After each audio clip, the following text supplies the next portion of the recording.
What is up, you guys? Welcome back to my channel. Today's video, I'm gonna test out the Limecrime Venus XL2 palette. I did not pick up the XL1. This one reminded me of Huda Beauty's palette that's very similar to this. The first time I tried Limecrime was years ago, back to when they only had like their bullet colorful lipsticks and Zodiac loose glitters. That's how far back I'm throwing it from when I first tested out Limecrime, and ever since then they have come out with so many great products that I have not tried yet, and that they're at Ulta, so you'd think it'd be more convenient. And I just think with everything being released, it just got lost because most of their stuff is online only. I have seen a couple of things in stores, so I wanted to revisit a brand that I used heavily in college. This is my first eyeshadow palette that I am testing out from Limecrime. If I get a good impression from this palette, I will probably pick up the Venus XL just to add it to the collection. I'm really excited to see what their formula is like. I have seen a bunch of looks on Instagram and YouTube, so I'm excited to see what it has in store for me. I have already done my face makeup and my brows, but if you're interested in the makeup details, I can also insert a video that can reference how I achieved the brows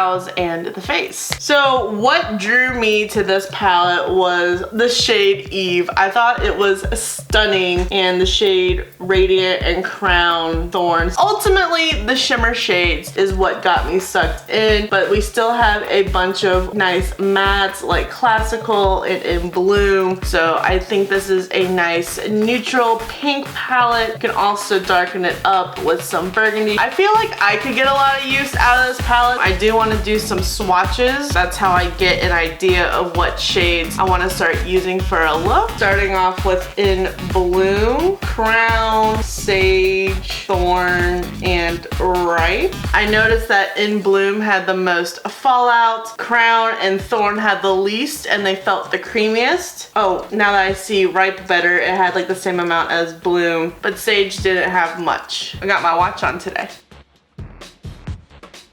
That's what the first 5 shades swatched. I really like the shade Thorn and In Bloom a lot. Those are very pretty. Nothing felt chalky, just a little bit of fallout, which is very typical, nothing new with an eyeshadow palette. But when there isn't fallout, you get a little skeptical and you're just like, is it too good to be true? To me, fallout's not a bad issue as long as it blends.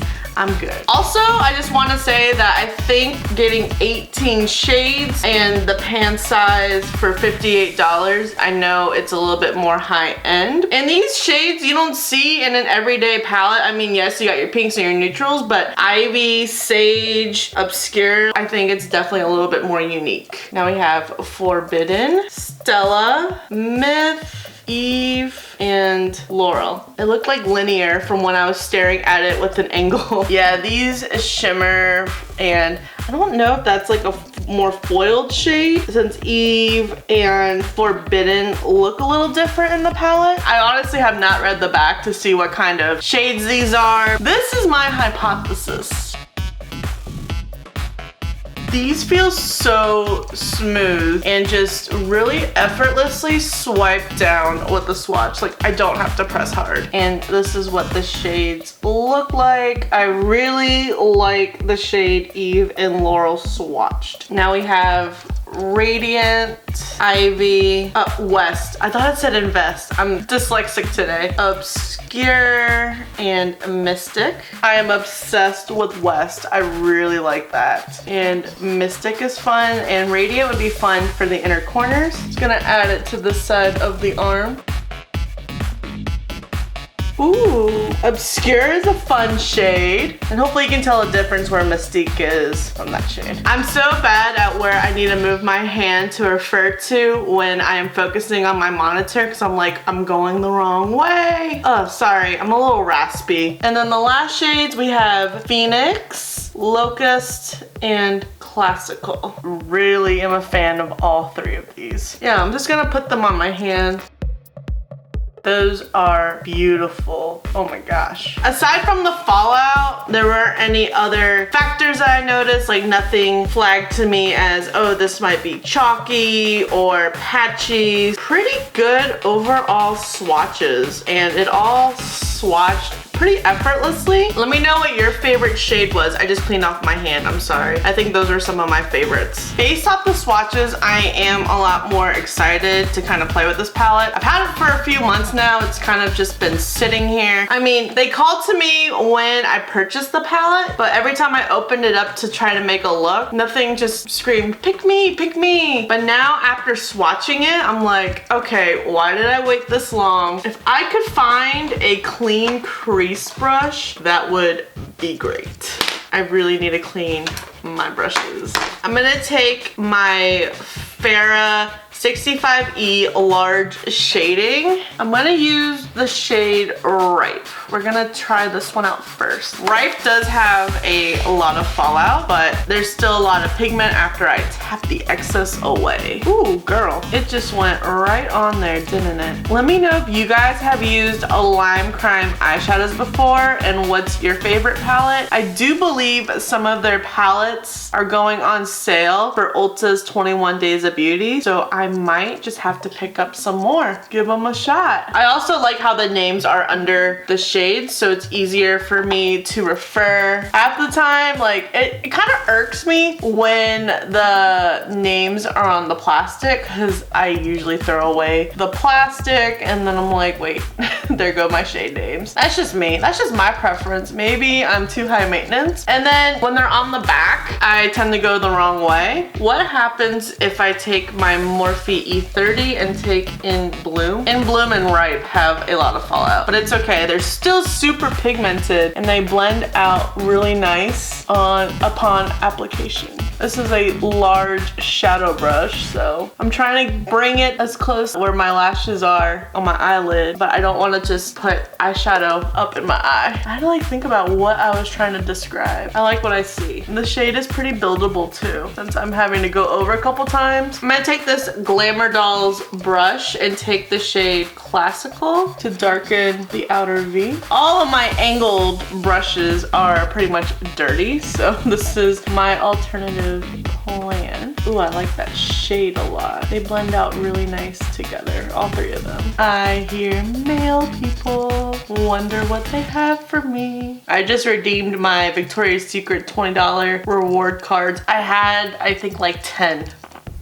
My bad. I gave one to Catherine, so that's one less. I wish my right eye would blend out like my left eye. Like, I really like how my left eye always turns out. Maybe it's because I do it second. I learned from this eye what not to do and apply it to this eye of how to do. So far, I really like how all these colors, like how Ripe is in the crease. I like Classical on my outer V's and how In Bloom all blended out together. Like, this is like a nice simple classic look. I would probably create a couple more times just because it's pretty neutral. It looks good for work or class, wherever you are going, maybe an interview. So I am going to now cut the crease. Cut the crease. That's the crease with heart shape tape. I'm gonna take a Scone lip pencil. I've been just using lip pencils. I also use these to like clean up my eyebrow and when my lipstick goes crazy. Let me know what your favorite brushes are to cut the crease with.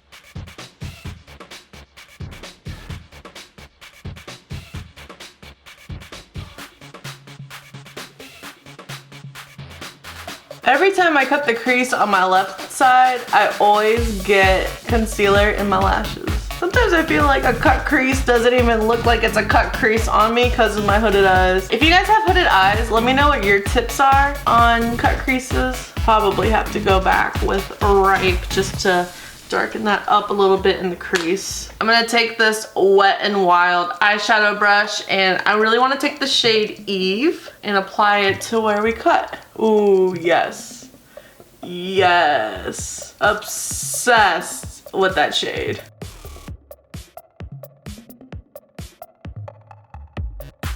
And I'm just gonna go back in with Ripe, just to darken, just to have the crease nice and defined. And then also going back in with Classical, making sure Eve is nice and blended together. I like that. Now I'm going to add some eyeliner to my waterline. I'm gonna take my Milani Supreme Kohl.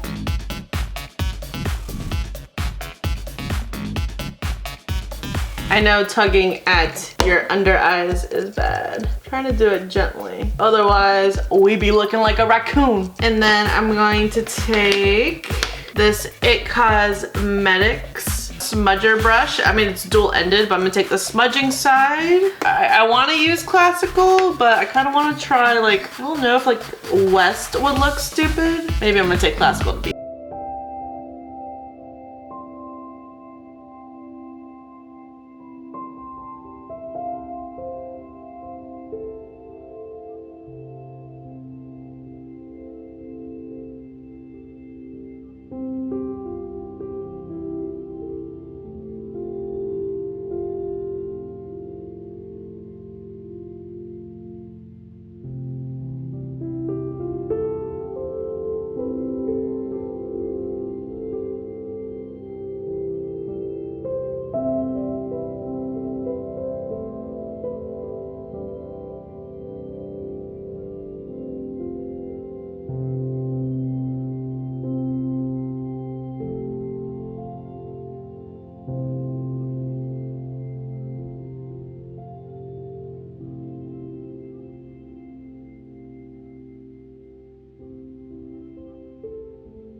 touch and they all blend out really, really well. I think I would have liked to set the Shape Tape or maybe even sprayed some MAC Fix onto my brush where I applied Eve just to make it pop a little bit more. I don't think I let the Shape Tape really dry as long as it might have needed, but that's something I'm just gonna have to further explore. I didn't really run into any issues. Let me know what your favorite Limecrime products are, what your favorite palette is, and I wish they would have more of the products in Ulta. This concludes today's video. I really hope you enjoyed it. Give this video a thumbs up if you like Limecrime, testing out eyeshadows. Leave me a comment below what your favorite Limecrime product is. What's your favorite palette? What other palettes would you like to see me test? Please make sure you're subscribed before you leave, and I'll see you in the next video.